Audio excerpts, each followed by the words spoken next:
Beautiful day, everyone. We come to you to spread the love and peace. We are the native tongues, and my name is Eam. My name is Christian. I know it's a difficult circumstance within the world and within our society, and my prayer and hopefulness goes out to everybody. I know through difficult circumstances and difficult situations, we sometimes seek inspiration and seek to feel uplifted. So I hope our message uplifts everybody. I got a message to tell you guys. Everybody out there, every individual, every person is special, is amazing because you possess a purpose and a gift. You was put on this earth because the earth was missing something that innately lives inside of you, which is your purpose and gifts. For example, take the tree. It gives us oxygen. It gives us fruits and has a different variety of the thing it gives off. But it's fulfilling its purpose and its gifts. Take the body, the different systems that work together to make this physical possible. It carries out its purpose to live in harmony, to make sure we'll sustain life on this physical. And like all of these different things, every individual has a gift and purpose so we can live in harmony and balance within the world. You might be listening to this and say, yo, you pugging. I don't got no gift. I don't got no purpose. But there are things within the world, within a society, that limit us from truly discovering ourselves. And so, Ian, can you speak on this matter? Some hindrance, something that stopped you from really seeing yourself at an early age? Yes, there were a few things that stopped me. Fear was my biggest obstacle. Mm. Fear of judgment, what people thought of me. Fear of failing, making those mistakes. Just so much fear. Mm. And also being unaware of who I am and what purpose I serve on this earth. Why was I put here? Mm. Why was I put here if people are starving? Children are constantly dying. Families are struggling. There's constant war. I just couldn't wrap my head around that. Mm. And that brought a lot of negativity, a lot of shame, a lot of guilt, a lot of anger into my life. That I wasn't able to progress and move forward and move away from the negativity and try to change the world instead of let the world change me. Ooh. So I hear you speak about fear. Fear, what did you fear? What were you afraid of? Just all these external things were being internalized. Just that constant fear of judgment, that constant fear of failing. So with this constant fear of being judged from the outside world that's trying to label individuals via race, via gender. These are example of boxes that society has put or try to put individuals in. Gender, the construction of gender roles. Yes. And that is something I was very afraid of. The construction of gender roles. Who am I? Am I just supposed to play with dolls? Am I just supposed to like pink? Mm. Being told that I can't be a firefighter by a professor because I am a girl. Wow. So wear this nurse outfit because we're made to be caregivers. Mm. That is my first initial thought of playing my role, sticking to who I'm destined to be. But that conflicted with so many things because I didn't see myself as just a girl or a boy, but a human being. Mm. Wow. That's wow. You brought up a great point. Just the way, yes, sex biologically there are male and female, and even as you brought up one time before, intersectionality, Yes. intersex, which we aren't taught about. No, we aren't. But with this being said, there are strict parameters around what a boy is or should be, or what a girl is and should be. Boys are socialized to be aggressive, to conquer, don't cry, don't show no emotion. While a girl is socialized to stay at home, be emotional, and close your legs. And within a society that pushes a man and woman to be together and socializes them with these boxes, how can this relationship work if one person is emotionless and the other person is emotional? How is something supposed to work if they're innately operating from two different perspectives? It's as if we are deemed to fail. Yes. And these things get internalized because as we try to view ourselves, we try to see ourselves, we're in conflict, internal conflict, because externally we're not seeing the world at its purest form. At its purest form, such as race does as well. We are we are socialized to preconceive and have biases against people, against a group we don't even know. We don't judge them by their character but by their skin. Yes, culture is real, but race at its core is constructed. And this is the limitation. This could limit us finding and seeing ourselves and knowing ourselves. I definitely agree with that. That gender and race are constructed. And all these other things that have been constructed truly hinder us from who we are destined to be. Race definitely affected me. Being a black young girl, watching people die, watching the mistreatment, being called the N-word by others, and just not seeing enough of us in college classrooms. Wow.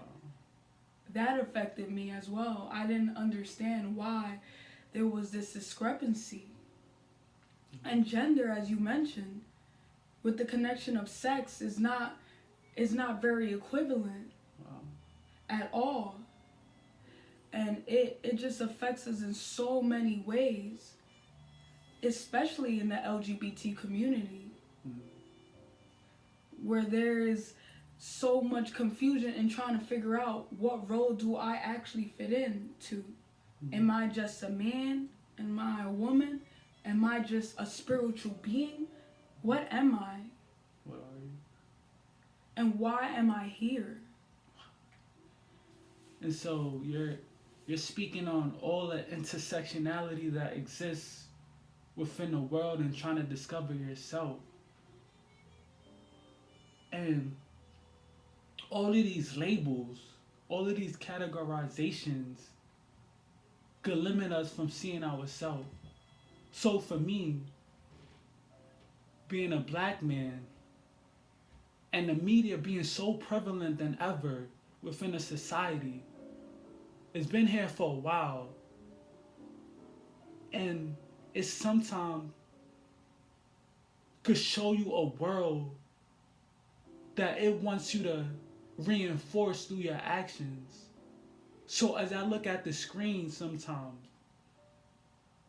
it's an overpopulation of movies of just black men playing basketball, being criminals. And my question is, where are the doctors? Where are the black lawyers? Where are the black teachers? Where are the black farmers? Black people are multidimensional.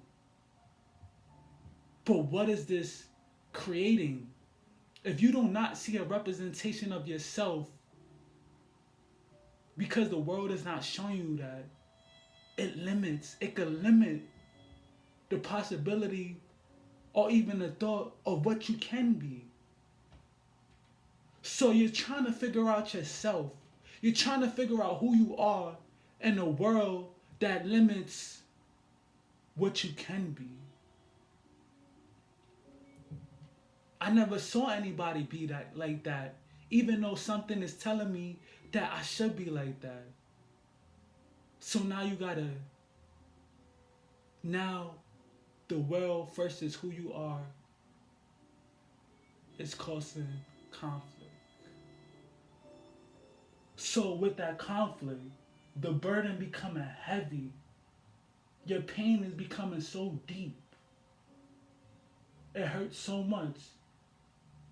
How? How did you discover who you were? What made you get up and get out that hole and say, no, I am going to be who I am. I'm going to find out who I am and be regardless. I went through a lot of trials and tribulations. A lot of trying to fit into what people said was appropriate behavior. So I lied to myself for a very long time. I consumed a lot of drugs. I participated in a lot of sex that was irrelevant to my progress in life. And I dwelled in that trauma. But the moment that I realized that none of that mattered was the moment I stepped out of college and looked around and said, hey, what is it that you want to be? What is it that you want to give the world? How can you use your story to inspire others? Wow. And I started writing more. I started going to open mics. Wow. I started taking walks. Wow. And I started doing things to benefit me. And I put myself in a situation to self-reflect. And I asked myself, how bad do you want it? In the end, would it really matter what everybody else thought success meant? What everybody thought the best life meant? Or would it matter what makes you happy? What frees your soul? Wow. And I didn't want to live in regret. Wow. And that's freedom. You're talking about freedom, and you're talking about accepting yourself for who you are. And it's a process. It's definitely a process. And with that being said, your journey, you breaking away, having to take mixed steps, but still coming to a place where you kind of meditated and said, who am I? And so with this, there is a process that or there are steps that we want to give you that could ultimately and hopefully helps you find yourself. So the first thing that may help is to think about when you were younger, when were you the happiest?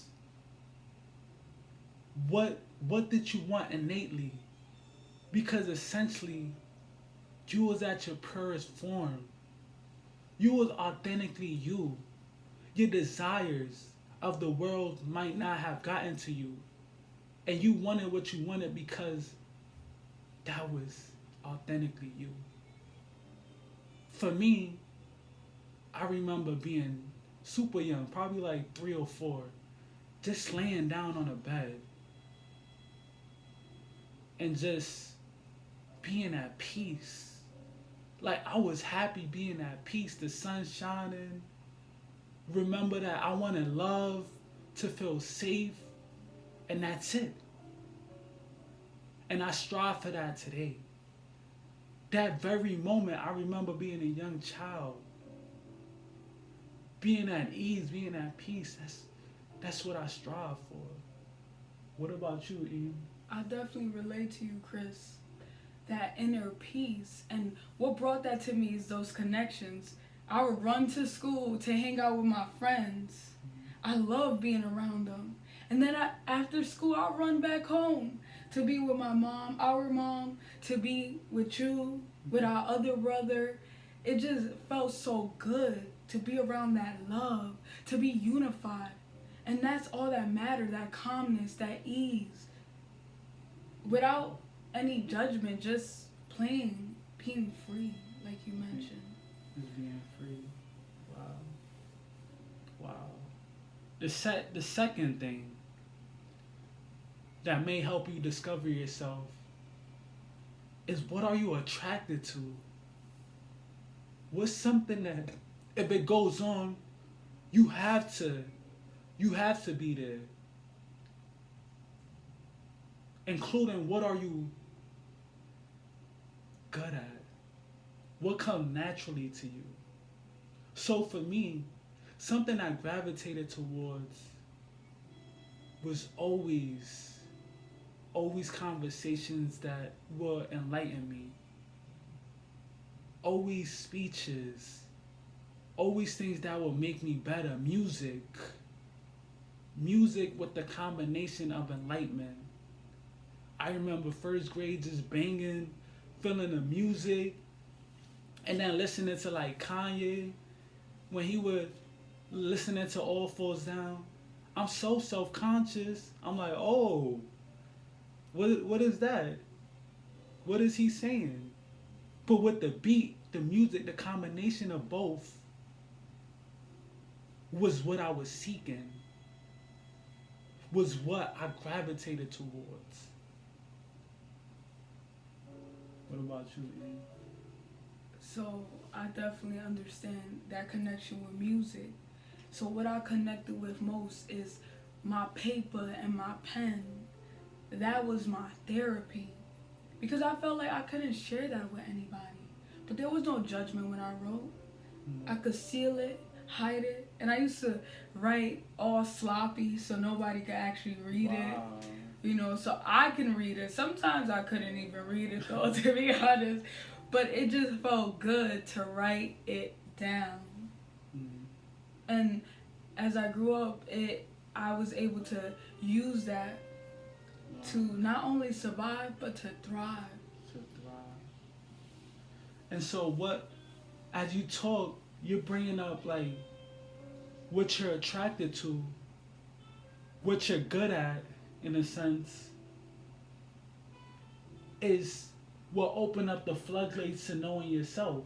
Yes, it did. Because you like writing, poetry came along. Yes. Knowledge came along. Yes. And I was able to give back to the world by using my story to be vulnerable, to be open, to no longer be ashamed, to live in that fear Mm. of that judgment. I was throwing it out to the world and saying no more. I want that freedom. I want to be that child Wow. that was running around with her friends, running back home. I needed her to return to adulthood. Wow. Who you were meant to be, what you strive for to be when you were young, everything you gravitated towards when you was young, you try to find or try to replenish because that was you. Yes. Wow. And so with that, we're trying to get back to who we innately are or meant to be. The last thing is prayer and meditation. Because there's so many toxins, there's so many socialization, so many things we're socialized to put us in boxes. Once we're trying to understand ourselves and understand who we really are, we have to talk to ourselves, talk to the world. Yes, we do. And that's a constant thing every day, to pray, to talk to the universe, to talk to God, to talk to that higher power, whatever you may call it. And to sit down, whether it's 2 minutes in silence, breathe in and breathing out. That oxygen, Mm. connecting with the tree and the plants, Mm. living in that harmony and that balance, so that we can keep going Mm. and fulfill our purpose, to fulfill our dreams, our aspirations, and make the world a better and brighter place. Yes. And that's beautiful with all these gifts. Our purposes is meant for us to all live in harmony, harmonizing as a world. But in order for me to be the best me, I need you to be the best you. We're all interconnected. If somebody is hurting, it affects all of us. And the separation from these construction that hinder us. And it's a process to unlearn what we've been taught, to unlearn destructive things that innately hurt us. And so definitely I'm hoping this motivates, I'm hoping this uplifts, I hope this pushes, this just motivates you guys. Thank you all for listening. Love and peace. Have a wonderful day. Love and peace.